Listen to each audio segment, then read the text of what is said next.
28 de PAM Bourg-Saint-Maurice. Concernant la recherche de personnes ayant des tendances suicidaires, il a été retrouvé sain et sauf à son domicile. Il va être pris en charge par son frère. Ouais, de 28, c'est bien pris, justement.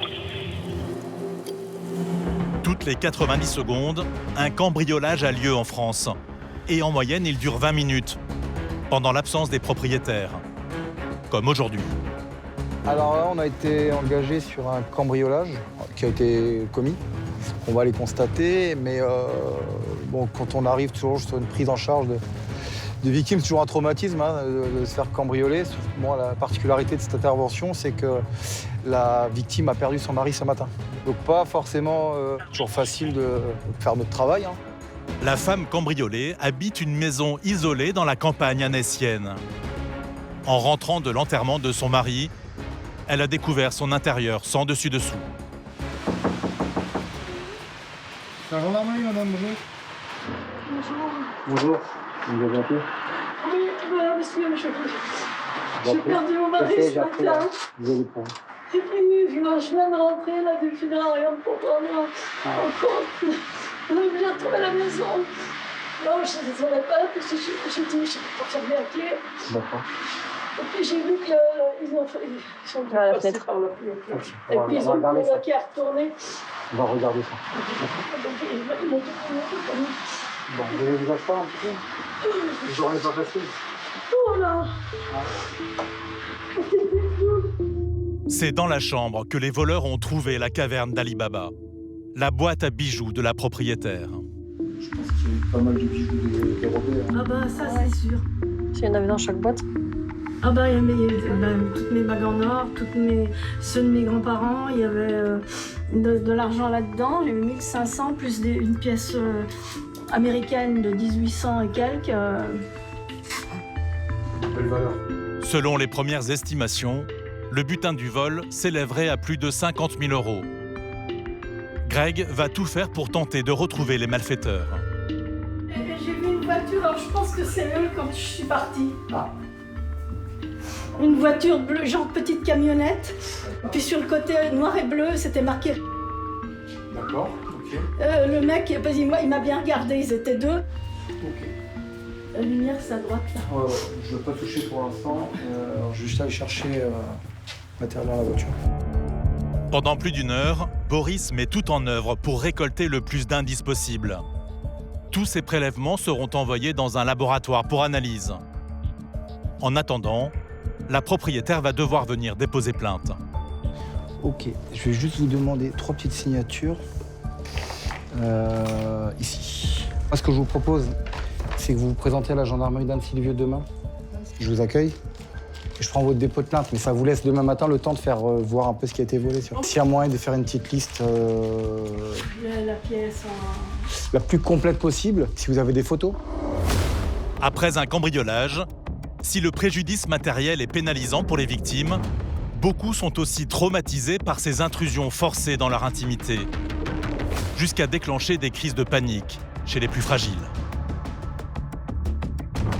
Ce soir, Marion, Julie et Thomas sont eux aussi appelés sur un soupçon de cambriolage. On part sur une dame qui aurait entendu du bruit chez elle et elle est handicapée. Elle dit qu'elle ne peut pas aller faire le tour de sa maison. La femme habite une maison isolée en zone rurale. Elle est complètement apeurée. Ah, on est là. Ça va? Allez, ça va. Venez, c'est nous. C'est que nous, c'est la gendarmerie. Vous nous connaissez, la gendarmerie? Je suis jamais toute seule d'habitude. Oui, mais là, oui, je sais. Asseyez-vous. Allez. Regardez, ça va pas, là. Fragile psychologiquement, cette dame est en pleine crise de nerfs suite à la frayeur qu'elle a eue. Elle est persuadée que quelqu'un rôde autour de chez elle. Vous la reconnaissez? Vous reconnaissez, madame? C'est déjà vu. Hein? Allez, venez, asseyez-vous. Ça va aller, asseyez-vous. Asseyez-vous, madame. Oh là là. Décale la chaise. Allez-y. Là. Marion et Julie vont tout tenter pour l'apaiser. Ça va pas du tout, là. Appelle les pompiers. Non, il faut m'emmener à l'hôpital. Alors là, vous avez vu dans quel état vous êtes? Moi, je suis pas docteur, je peux pas vous laisser comme ça. Vous m'avez rassuré d'être là, merci. Non, mais là, moi, je vous sens pas du tout. On va appeler les pompiers pour qu'ils fassent un bilan. Moi, je veux... Restez chez moi. Je peux pas rester chez vous tout le temps. Les deux femmes gendarmes se transforment en assistantes sociales. Est-ce que vous arrivez à vous asseoir ou pas? Oui. Je vais vous aider. Oui. Non, ça va pas du tout là. Allez-y. Ça va se calmer, ça va se calmer. Ça va se calmer? Ça va se calmer. Vous êtes sûr? Oui. Asseyez-vous, il y a la chaise. Allez-y, je la tiens, je vous le tiens. Oui, merci. Voilà. Ah, merci. Est-ce que vous voulez un verre d'eau? Oui, je veux bien. Et Allez, on va vous mettre un verre d'eau. on est là. Oui. Ouais. Respirez doucement. Inspirez par le nez. Je suis du lundi au vendredi. À Roosevelt. Regardez-moi. Vous inspirez, vous arrêtez de parler, vous inspirez doucement par le nez. Doucement. Et on s'ouvre très longtemps par la bouche. Oui. Regardez-moi. À force de patience et d'écoute, les gendarmes arrivent à calmer la crise. Elles sont habituées à intervenir chez cette dame. Voilà. Allez, c'est bon? Ça va mieux? Alors, allez, on inspire par le nez. Merci. Elle tremble. Alors, hein, regardez-moi. Mais je vous connais bien. Mais oui, vous connaissez Marion. Ne vous inquiétez pas, on est là, ça va. Hein? D'accord. Il y a pas de... Vous connaissez Marion. J'avais toute seule. Je sais. Eh oui, mais je sais, vous avez peur? Vous voulez qu'on fasse le tour? J'ai entendu des bruits bizarres. Oui, non, mais pour l'instant, on vous laisse pas, on reste avec vous. Il faut tout vérifier. On va tout vérifier, mais pour l'instant, on reste avec vous. Oui, je vous connais. Mais oui, vous connaissez Marion. Vous étiez... La femme pense qu'un cambrioleur tente de rentrer chez elle. Je vais vérifier, d'accord? Je vais avec mon collègue, on va tout Je suis vérifier. en train de me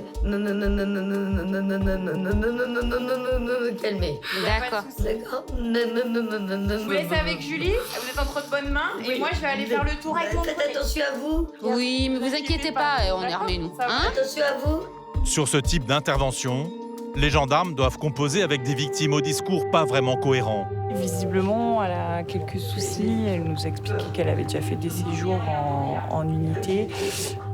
Voilà, là, elle a un petit peu de mal avec la venue des pompiers parce qu'elle a peur de retourner à l'hôpital. Mais nous, dans l'état actuel où elle est, voilà, on voit qu'elle n'est pas bien.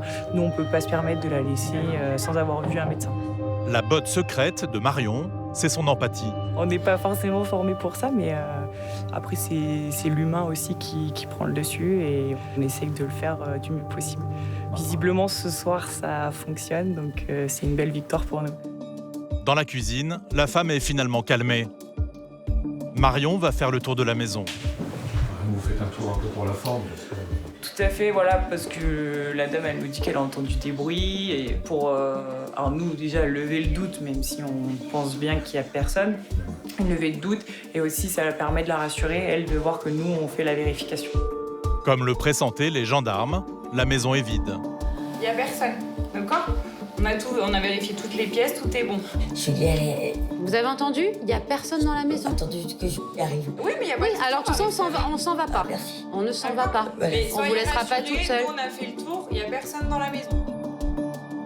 Les pompiers viennent d'arriver. Ils vont prendre le relais auprès de cette femme. Pour les gendarmes, la mission s'arrête là. Ça va pas du tout. Mais c'est médical. Donc, et nous, on n'est pas médecin.